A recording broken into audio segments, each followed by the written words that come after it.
Hi folks, this is just following on from something that Paddy did the other day on Paddy's potato peelers. He did a little video on small knives. Now I do have a baby little San Remo, but it's so unremarkable I really couldn't be bothered going and digging it out. Sorry, lazy me. But here's a series of little knives, all of which are about the same size, but they vary in price from the San Remo would come in here at £3 if I bothered to get it out. This one is about £5 or £6. This one is about £7 or £8. This one, a case baby butterbean, is about £60, and this one here, the ADV micro or mini, depends how it's branded in your advert. Butcher from Andre de Villiers is well, you add the two of them, add the rest of them together, multiply it by the price of the San Remo that's not here, and you're getting pretty close. So what do we get for our money? Well, funnily enough, this is the largest Opinel that you can buy, which, as it comes from the factory, is street legal in the UK. That's to say, non-locking and sub 3 inches. You can actually get a slightly bigger Opinel from because it's the number 5. I think the number 6 is still just about street legal. 7 is marginal, I think, but they both have the locking collar Opinel usually have, which just twists around and locks the blade open. It makes them locking knives, so it makes them illegal in the UK, illegal to carry in the street. That being said, this is a little stainless steel number 5. It's a it's a nice little knife, but it's just really very tiny, and it weighs literally nothing. Yeah, I know my hands are bad, but I can't even feel that in my hand. I just know there is nothing to feel. The next one here is there's a little baby Tennessee toothpick from Rough Rider, which I do sometimes find difficulty opening, but would you believe? Haha. It's a 440 steel. I should have said this was a Sandvik steel of some type, I think, that Opinel use. They've been around so long. Quality of steel is largely irrelevant. If you've ever had an Opinel knife, you'll know they sharpen up. Whether it's the stainless steel ones, the inox ones, or the carbon ones, they sharpen up so sharp it's unbelievable. The knives last pretty much forever. They're easy to resharpen. Now this is 440A steel because it's from Rough Rider. I don't think this is ever going to be thought of as a hard working knife. I mean, to give you some idea of the scale, a Sodbuster Junior, which I just happen to have here and open, well,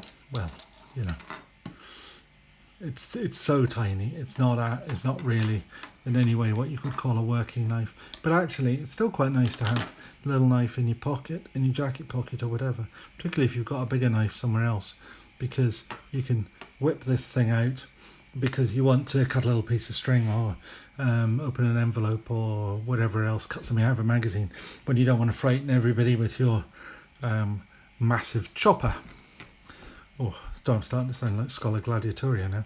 No, the next one along here is the Boca. Sorry, what am I talking about? The case mini butterbean, which has it's 2-blade.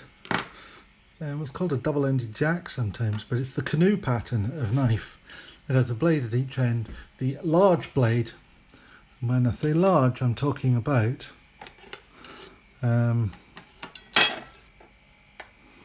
less than 2 inches, even if you take into account the ricasso, and a cutting edge of 1 3/4.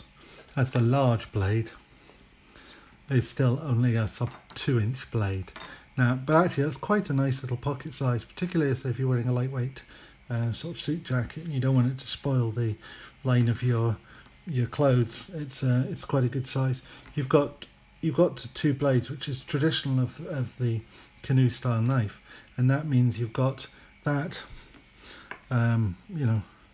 large blade, but you've also got a little pen at the back, which is what I tend to do with these things, is keep that one ultra sharp and never use it unless it's something that requires genuinely a scalpel, in which case you whip that out. It's not been used for anything else. You know it's going to be scalpel sharp. And if you've used it, you take it home and you give it a quick strop to bring it back to strength. These are Casey's True Sharp stainless steel. I don't know what that actually is. Somebody out there will know, and they may put it in the comments below, and if it matters a great deal. But I'm never sure that the steel with these little pocket knives matter a great deal. Now this one's interesting actually amongst the ADVs, because it actually has a proper backstop. This is N690 steel, just while I remember, because I'll forget again in a minute.